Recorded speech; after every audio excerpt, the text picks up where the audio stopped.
Behold! The big beautiful bill is born. Well, look what the political stork delivered.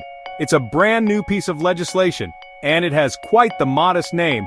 They're calling it the One Big Beautiful Bill. Yes, you heard that right, beautiful. It's like they're describing a sunset or perhaps a particularly symmetrical turnip. We're talking about a government bill here. This legislative masterpiece, if you will, squeaked through. It passed in the House of Representatives. The margin? Just one single vote. 1. That's cutting it a bit fine, isn't it? Former President Donald Trump was involved. He apparently lobbied quite hard for this. So, his fingerprints are all over it. This all went down on May 25th, 2025. So, what's this beautiful bill all about? The main aims are quite straightforward, supposedly. It's about extending certain tax cuts, and on the other hand, reducing federal spending. Tax cuts here, spending slashes there. Sounds simple, like a children's nursery rhyme. Unpacking the beauty, tax cuts for some. First up, let's talk about those tax cuts. Many of these are extensions, you see. They come from Trump's first term in office. These tax provisions were set to expire. That would have been at the end of 2025, but this bill says, not so fast. It wants to keep them going longer.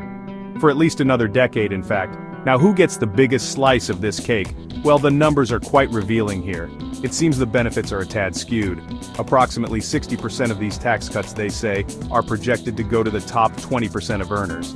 Yes, the folks already doing pretty well. So, beautiful for some, clearly. Less beautiful for others, perhaps. And spending slashes for others. So, if money is flowing out for tax cuts, where is the government trying to save it? The bill includes nearly $1 trillion in spending cuts. Yes, $1 trillion over 10 years. That's a lot of planned austerity. They are aiming to tighten the federal belt. But whose belt loops are getting cinched? Let's take a closer look at that. A huge chunk of these cuts targets Medicaid. We're talking about a $700 billion reduction. That's a massive hit to the program. Medicaid provides health insurance to millions. Many low-income Americans rely on it. This reduction is a very serious matter. It will have profound consequences for many. The scale of this cut is truly breathtaking. And it's not just Medicaid feeling the squeeze. SNAP, the food assistance program, is also hit. You might know it better as food stamps. The proposed cut there is $267 billion. Again, this is a substantial reduction. Section 4. The human price tag, who wins, who loses. Let's consider the impact on people's wallets. For those with very low incomes, it's grim. We're talking up to $17,000 per year. Their average income could actually fall. A drop of around $820, reports suggest. That's a 14.6% decrease for them.